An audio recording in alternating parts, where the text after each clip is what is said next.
Export import करताना आज जेव्हा तुम्ही बायरशी कम्युनिकेट करतात, डायरेक्ट व्हॉट्सअप, लिंक्डइन किंवा कॉलिंग थ्रू नाही, सगळ्यात पहिले बेसिक जी प्रोफेशनल स्टेप आहे ते म्हणजे मेल करणं. आज जेव्हा मला बरेच जण भेटतात, बोलतात आणि जेव्हा सांगतात की आम्ही बायरला मेल केला पण काहीच रिप्लाय येत नाही, भरपूर मेल केले काहीच येत नाही, सर्वप्रथम एक तर बायर फाइंडिंग टेक्निक्स तुमच्या नवीन आणि अपडेटेड पाहिजे.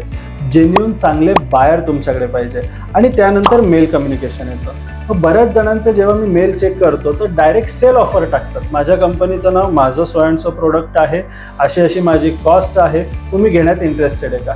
तुम्ही हा विचार पहिले करा की तुम्ही स्वतः जर असा सेल्स मेल आला तर काय रिॲक्ट करतात.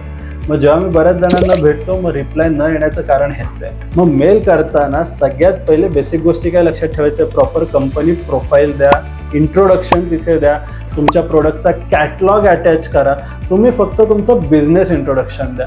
मग तिथे जेव्हा बायरला रिक्वायरमेंट असते तो बायर तुम्हाला रिप्लाय देतो. एकदा मेल टाकून सोडून नाही द्यायचं, पहिला मेल करा, 2 दिवसाच्या गॅपनी रिमाइंडर मेल करा आणि त्यानंतर सेम त्या व्यक्तीला तुम्ही लिंक्डइनवर बिझनेस इंट्रोडक्शन हे पाठवू शकतात.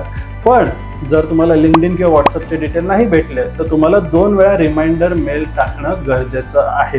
त्यानंतरच तो बायर तुम्हाला प्रॉपरली एंटरटेन करणारे, रिप्लाय देणारे. अशा माझ्याकडे बऱ्याच केसेस आहेत की मेल प्रॉपर फॉर्मॅट्स आणि वर्किंगमध्ये आम्ही केलेले आहेत आणि त्यांना सॅम्पल रिक्वेस्ट आणि एन्क्वायरीज पण देखील 100% जनरेट केलेल्या आहेत आणि तुम्ही देखील हे करू शकतात.